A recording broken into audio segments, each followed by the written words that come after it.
Imagine you are an ant. You are walking across a flat wooden surface looking for food. Suddenly, the ground beneath your feet begins to tremble. It is not a violent explosion, and it is not a loud crack. It is just a rhythmic, heavy thudding that vibrates right through your legs. So, you freeze. You press your body flat against the wood, twitch your antennae, and wait. Then, the sky goes completely dark. A shadow so massive, it blocks out the room's light, falls over you. You look up, and stretching high into the air is a towering vertical column of flesh that seems to have no end. And that is the part insects probably hate the most about us. Humans are not just big. To a small insect, a human is a walking environmental disaster. At first glance, humans do not look like a normal threat. We do not have the quick sting of a wasp, the hidden trap of a spider, or the camouflage of a praying mantis. We move slowly, we stumble around, and we do not even notice the smaller world. And yet, to a tiny insect, we are one of the most unpredictable and terrifying shapes in existence. Because humans alter the entire room just by walking through it. The first reason we look monstrous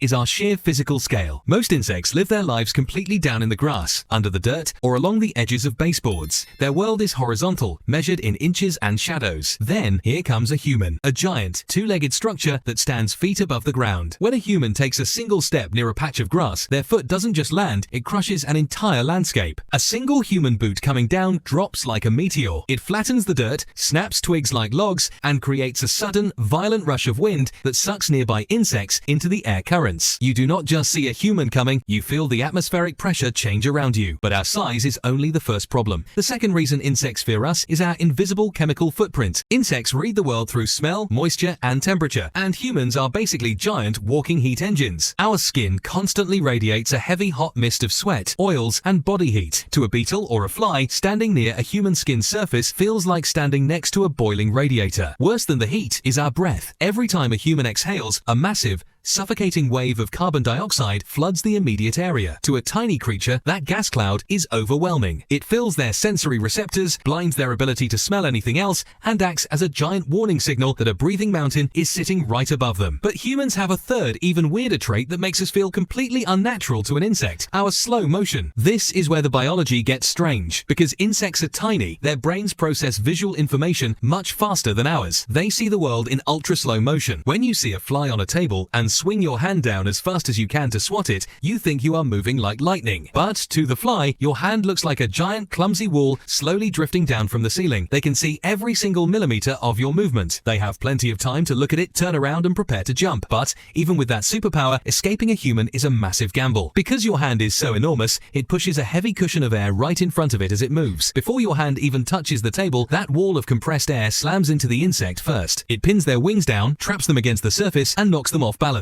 They can see the danger coming in slow motion, but the air pressure prevents them from moving out of the way. They get crushed by the wind before the hand even hits them. And maybe the creepiest part about humans is our total blindness. A spider hunts you because it wants to eat you. A wasp stings you because you got too close to its nest. The danger is direct, and it makes sense. But a human is a monster that destroys your world completely by accident. A human walks across a lawn, steps on a colony, destroys 3 generations of work, and keeps walking without ever looking down. A human sets down a cup on a counter and crushes a beetle simply because they weren't paying attention. That kind of random, unbothered violence is terrifying to an animal. We do not hate insects, we just do not see them. We wipe out their homes while thinking about our jobs, talking on the phone, or staring at a screen. To a tiny insect, we are the ultimate definition of a monster. A giant, hairless, breathing pillar that alters the wind, radiates suffocating heat, pushes walls of air, and kills without ever knowing it did it. We think we are just walking through our kitchens or steps on our porches. But to the small creatures watching from the cracks in the floorboards, we are the ancient, careless giants of their world, and our footprints are the absolute end of theirs.